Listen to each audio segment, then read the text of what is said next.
Olá, companheiras, olá, companheiros, saudações petistas. A edição do nosso podcast de hoje, dia 16 de novembro de 2020, é em memória do nosso grande companheiro Clóvis Castro, falecido ontem, dia 15 de novembro. O Clóvis, que muitas e muitos aqui, os nossos ouvintes, conheciam muito bem, seja por ter compartilhado boas conversas, adquirido bons livros ou escutado as suas histórias, teve seu corpo velado e sepultado na tarde de hoje. O Clóvis Castro era um grande companheiro. Foi militante do PCB, depois da LN, foi preso e torturado pela ditadura militar. Militou na oposição metalúrgica de São Paulo e teve entre os líderes da greve de 78. Fundador do PT, Clóvis era e continuará sendo um imenso exemplo de militante e de companheiro. Companheiro Clóvis Castro presente.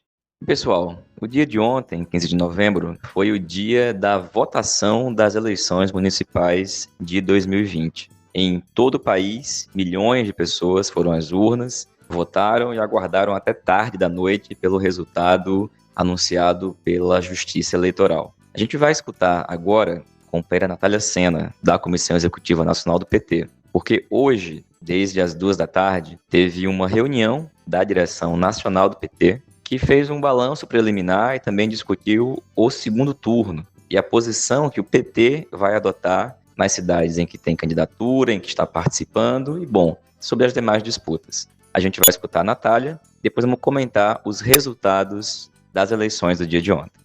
Oi, Patrick e ouvintes do podcast Em Tempos de Guerra, a Esperança é Vermelha. Hoje, dia 16 de novembro, a gente fez uma reunião do Diretório Nacional para debater balanço das eleições, apoios no segundo turno e alguns informes da Secretaria de Assuntos Institucionais.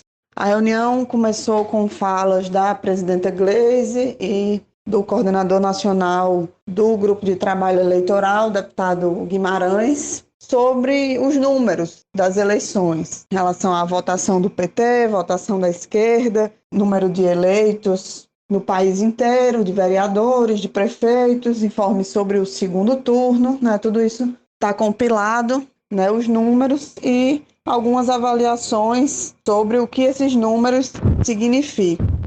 É bem nítido que existem diferentes avaliações sobre o que até agora é o nosso resultado eleitoral, né? De um lado, tem um certo otimismo com o fato da votação total no PT ter crescido e uma certa passada de pano no fato de, a rigor, a gente ter conseguido vitórias eleitorais para menos candidaturas a prefeito e a vereador do que a gente conquistou em 2016. Apesar de, nesse ano, a gente ter aumentado o número de candidaturas.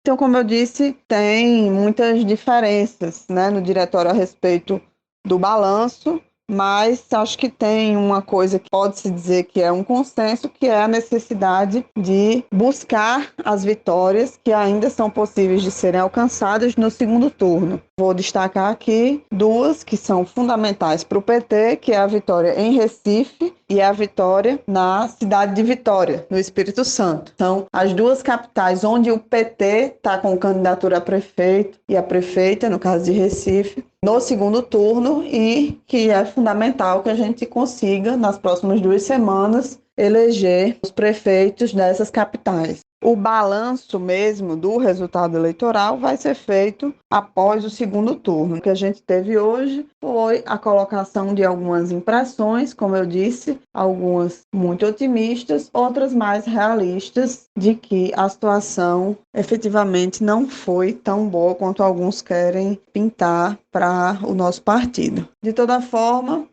a questão mais concreta colocada na reunião diz respeito aos apoios que o PT vai dar e há polêmicas, principalmente, em relação ao que fazer no Rio de Janeiro. Lá, a gente tem no segundo turno 2 candidaturas de direita, Eduardo Paes e Crivella, e tem um setor do PT hoje defendendo que a gente declare o apoio a Eduardo Paes para derrotar Crivella. A gente não sabe o que efetivamente vai prevalecer nesse caso, porque isso não foi a voto ainda. Vai a voto amanhã na reunião da Comissão Executiva Nacional. Então, esse é o caso mais emblemático, mas há outros, como a questão do que fazer em Fortaleza, onde está no segundo turno o candidato de Ciro Gomes contra o candidato de Bolsonaro. Essa não foi tão debatida quanto a questão do Rio de Janeiro, mas também vai à discussão amanhã na reunião da Comissão Executiva Nacional. Provavelmente vai à discussão e a voto. Então, esse é um resumo, né, do que aconteceu na nossa reunião. Teve muitas falas, algumas de informes sobre suas cidades, alguns colocando seus balanços parciais sobre o resultado da eleição, mas basicamente a gente tem um bloco que está com a narrativa excessivamente otimista, tentando se apegar em alguns números, como o bloco total de votação do PT, para dizer que o resultado foi positivo, inclusive antecipando algumas questões que só podem ser avaliadas depois do segundo turno, e um bloco que, na minha visão, está mais realista, né, quando avalia que o balanço não é positivo para a gente nessa eleição de 2020.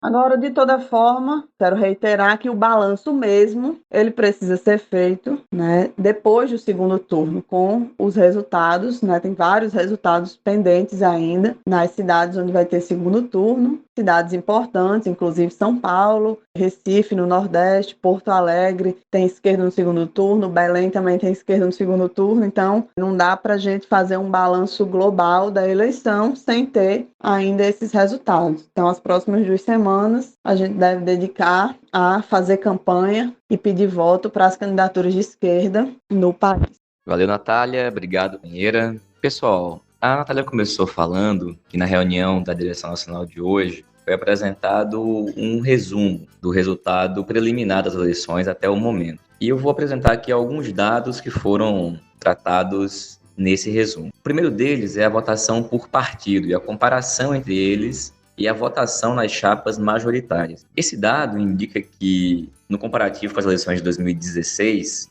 o PT foi mais bem votado em números absolutos nessa eleição do que em 2016, mas por muito pouco. Em 2020, foram 6.971.136 pessoas que digitaram 13 em candidato, portanto, do PT. Sendo que em 2016 foram 6.843.575. Lembrando que alguns locais de votação ainda não compatibilizaram nem computaram 100% das suas votações, por isso esse número pode mudar, mas não muito. O que significa na prática que o crescimento do voto absoluto do PT de 2016 para 2020 foi pouco. Foi pouco, em especial, quando você compara o crescimento de alguns partidos, como, por exemplo, daquele chamado Centrão, ou centro-direita, o DEM e o PSD, uma vez que o DEM saiu de 5 milhões para 8 milhões de votos, o PSD de 8 milhões para mais de 10 milhões de votos, e o PP de 5 milhões e 700 para mais de 7 milhões e 500 mil votos. Quando a comparação é feita com os demais partidos de esquerda, o PT, de fato, é um dos poucos que teve algum crescimento. O PDT diminuiu sua votação de 6 milhões e 400 para 5 milhões e 300 mil votos. O PSB, de 8 milhões e 300 para 5 milhões e 236 mil. E o PSOL cresceu de 2 milhões e 99 mil para 2 milhões e 236 mil. Além disso, o PCdoB, que tinha tido 1 milhão e 940 mil votos em 2016, agora caiu para 1 milhão e 184 mil votos. Com relação às disputas de segundo turno, esse resumo apresenta a situação por região do país. No Centro-Oeste, o PT vai estar no segundo turno na cidade de Anápolis, em Goiás, com o companheiro Antônio Gomide, que ficou em segundo colocado com 28,87%. E lá disputa contra o candidato Roberto Naves, do PP. Na região Norte, o PT vai para o segundo turno na cidade de Santarém, Pará, com a companheira Maria, que teve 36,08% dos votos e ficou em segundo lugar, e que disputa contra o Nélio Aguiar, do DEM, terminou com 43,01% dos votos. No Pará ainda tem um candidato de esquerda, que é o Edmilson Rodrigues do PSOL, que vai para o segundo turno, terminou com 34,22%, contra a candidatura do Patriota, o Eguti, que terminou com 23,06% dos votos. Na região Nordeste, o PT disputa a o segundo turno na Bahia, nas cidades de Feira de Santana e Vitória da Conquista, cujos companheiros Zé Neto e Zé Raimundo terminaram em primeiro lugar. O Zé Raimundo em Vitória da Conquista terminou com 47,63% dos votos. E nos dois casos, o PT enfrenta o MDB. No Nordeste, ainda, o PT vai para o segundo turno em Recife, com a companheira Marília Reis, que terminou quase empatado ali com o João Campos. Ela com 27,95% dos votos e o João com 29,17%.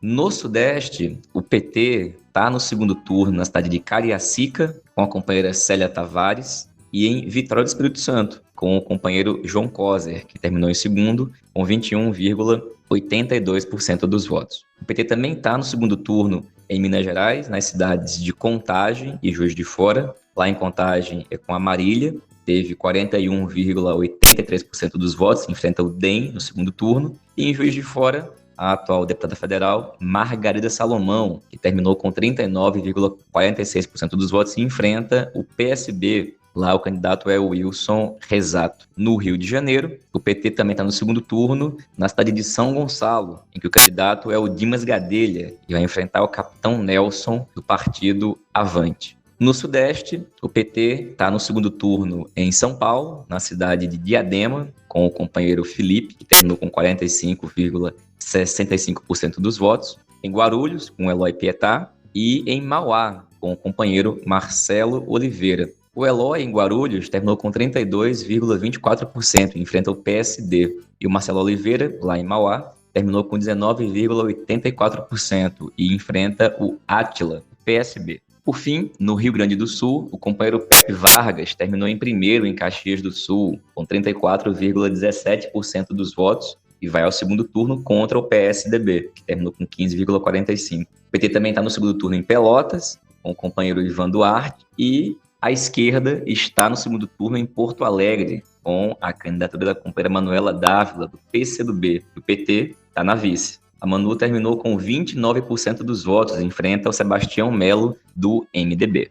Pessoal, esses são alguns dos dados que foram apresentados hoje na reunião do Diretório Nacional do PT. E como Natália mencionou, a forma como isso foi apresentado dá a entender que o balanço feito pelo partido, até o momento, o objetivo é ser positivo, pegando dois dados em particular. Primeiro, o fato de o PT estar nessa eleição em 15 disputas de segundo turno, enquanto que em 2016 esteve apenas em uma disputa de capital do segundo turno. E além disso, a votação em números absolutos que o partido obteve nessa eleição foi um pouco superior àquela votação obtida em 2016. No entanto, na reunião de hoje, ficou evidente que não há consenso nesse balanço preliminar positivo. Pelo contrário, hoje a reunião não aprofundou os detalhes de balanço, mas aqueles que falaram sobre o assunto foram muito explícitos em afirmar que o objetivo era que o PT obtivesse uma vitória maior já no primeiro turno. A vitória maior pode chegar no segundo. No entanto, o que obtivemos até agora não pode ser considerado uma grande vitória. Agora, algo que teve presente na maior parte das falas é a compreensão de que quem saiu derrotado dessas eleições municipais foi Bolsonaro e o bolsonarismo. No entanto, isso não significou que quem saiu vitorioso foi o PT e o conjunto da esquerda. Amanhã, dia 17 de novembro, foi convocada uma reunião da Comissão Executiva Nacional que vai fazer um debate sobre como o partido vai se posicionar em algumas eleições de segundo turno, em que o PT não está e que também não há disputas com partidos de esquerda. E é por isso que ao longo dos próximos dias, na edição do podcast de sexta-feira, a gente vai continuar falando sobre o tema eleições municipais, com o informe da reunião da executiva, seus desdobramentos, mas também uma análise mais aprofundada, em especial tendo os dados mais concretos do que significou de fato a votação que o PT e o conjunto dos partidos de esquerda obtiveram. E aqui, companheirada, a gente já mencionou em várias edições do podcast as opiniões sobre a tática adotada pelo PT. Lá naquela reunião do Diretório Nacional do PT do mês de março, a última reunião presencial realizada, o PT ratificou a sua tática de lançar o máximo de candidaturas possíveis em todo o país, em especial nas capitais.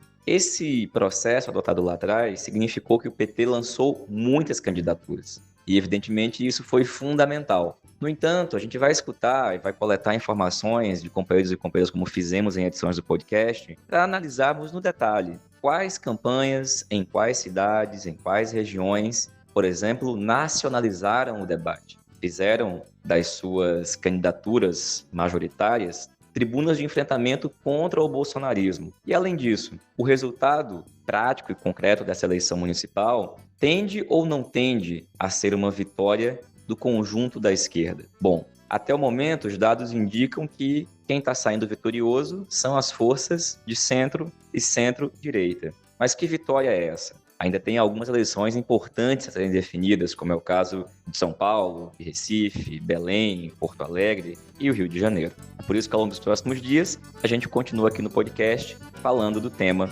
eleições municipais. Nos vemos em breve, saudações petistas e até mais.